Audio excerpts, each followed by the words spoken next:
TIC ak Merry Beye Diouf jumtukaayu xarala yu bees yi on vous présente benn application bu tudd Telegram.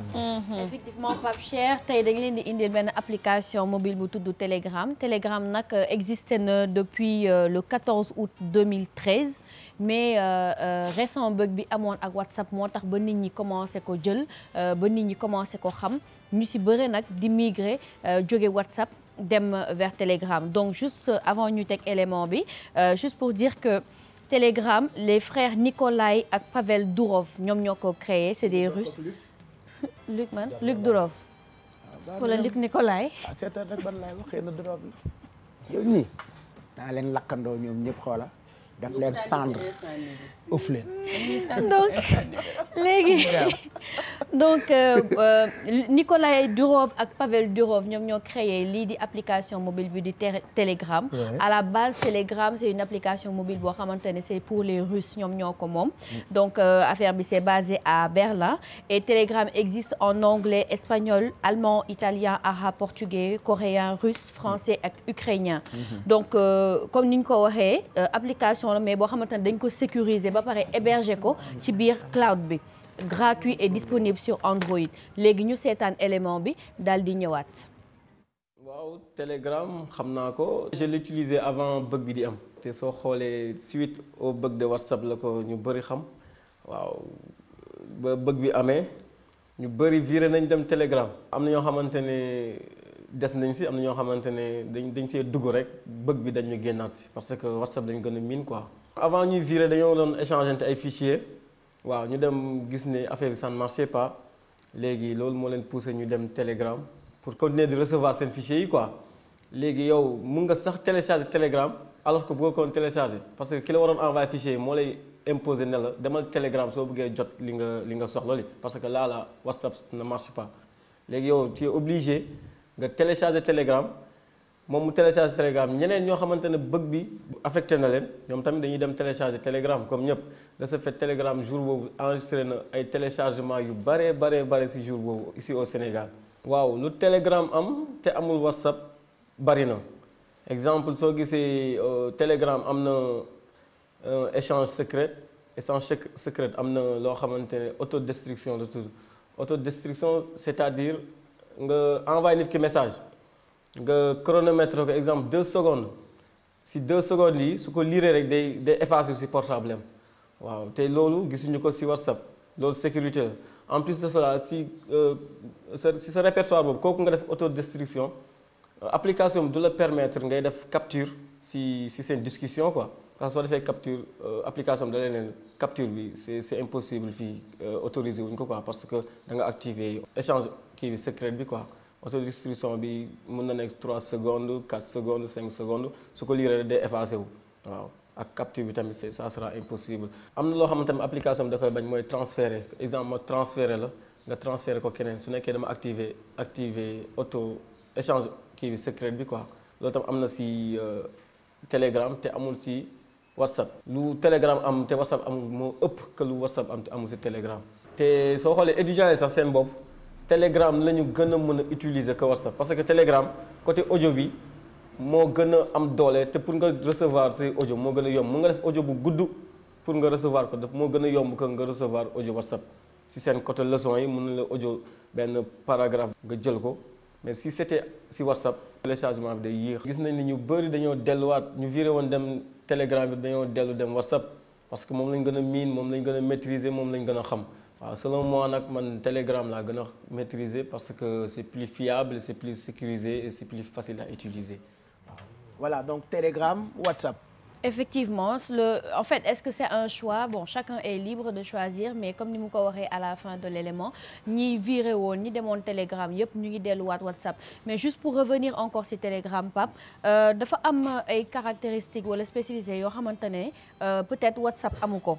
Parce que par exemple bu ñu jëlee Telegram il est possible d'avoir des chats secrets c'est-à-dire des conversations secrets yoo xamante ne yow yaa koy comment dire programmer sa bopp c'est-à-dire tey jii nii bu ñu décidé woon wax ci benn projet boo xamante ne c'est confidentiel bëgguñu mu rester parce que chiffrement bee tax mën nañu programmer suñu conversation bi pour que mu autodétruire au bout de 10 secondes 7 secondes 5 secondes donc dañuy wax bu ñu waxee 7 secondes bu passé affaire yi détruire affaire bi effacé wu donc du am benn trace donc Telegram ñu bëri ñu koy choisir c'est plus aussi par rapport ak aspect confidentiel boobu nga xamante ne nii mën na leen arranger étudiants yi tamit temps yi jël nañ ko bu bëri parce que par exemple WhatsApp fichier yi ngay télécharger nu muy diisee soo demee Telegram c'est moins lourd donc ñoom seen leçon yi foofu lañ koy télécharger di ko yónnante tu vois donc parce que d'habitude fichier yi sooy réduire kii bi diisaay bi soo ko compressé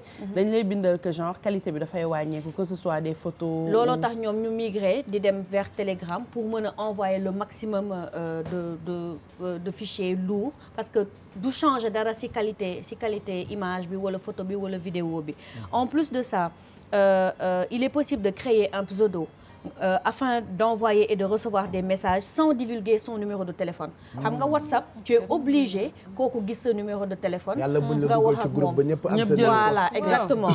alors que avec Telegram yow mën nga créer sa benn pseudo bëggoo ñu xam sa téléphone sa numéro de téléphone nga waxtaan ak nit ki envoyer recevoir def li ngay def li tout en gardant la confidentialité de ton numéro. Et c'est ce numéro de téléphone du feeñ ça on te le permet. Et ce qu'il y a c'est que il est possible et ça benn lu ma neex la en fait ci Telegram c'est que tey jii nii bu ñu bokkoon ci benn groupe ñun ñii di waxtaan ma bokk ci beneen groupe di waxtaan wala samay conversation si aujourd'hui je décide d'effacer tout ce que j'ai dit au courant d'une discussion ou que bëggatuma bàyyi benn trace numérique je suis capable de supprimer tout ce que j'ai dit dans tous les groupes de discussion. Non, en fait, je veux dire, ñoom lu tax ñu génnee loolu, c'est parce que ils veulent que la personne ait le pouvoir de contrôler numériquement. C'est li nga wax ci benn discussion groupe. En fait, c'est le contrôle de l'histoire numérique de la personne.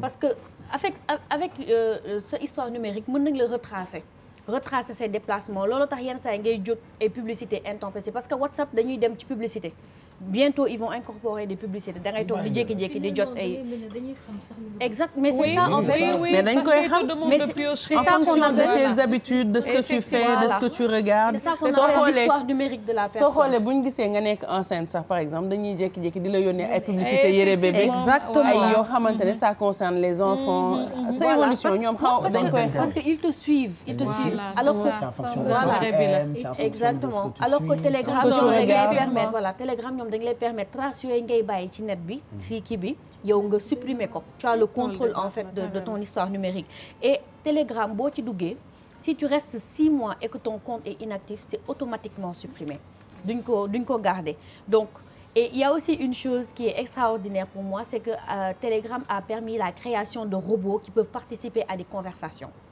c'est-à-dire tey mën nga nekk ci groupe di wax beneen nga gis benn numéro wala benn nit di wax pour yow nit la alors que c'est un robot qui est programmé non xam nga ñoom dañuy expérimenter tout le temps donc surtout que voilà c'est Russie la juddu xam nga espionnage bi foofu c'est à un niveau tel que ne ils ont besoin voilà des informations et tout et aussi le plus que Telegram a par rapport à WhatsApp c'est que il fonctionne là où les réseaux internet sont de mauvaise qualité d'où sa popularité en Iran et en Afghanistan par contre Russie bi nga xamante ne foofu la Telegram juddoo actuellement dañu bëgg a bloquer Telegram parce que nee nañu ça favorise le journalisme citoyen maanaam comme ñun ñii simple truc un simple citoyen gis affaire def affaire am génnee ko ci réseaux sociaux yi ñoom dañu bëgg a bloquer voilà looloo tax ñu bëgg ko bloquer donc comme WhatsApp il a eu à faire face à des attaques notamment le 10 juillet 2015 mais ba léegi mi ngi taxaw d'ailleurs sax am na ñu naan est-ce que ëppul sécurité WhatsApp mais ça c'est encore un débat qui reste ouvert jusqu'à nos jours donc Pape Cheikh tey loolu la ñu indi woon en qualité de nouvelle tech aujourd'hui ce mardi. Voilà très intéressant en tout cas et puis ki li nga wax ci Telegram yi.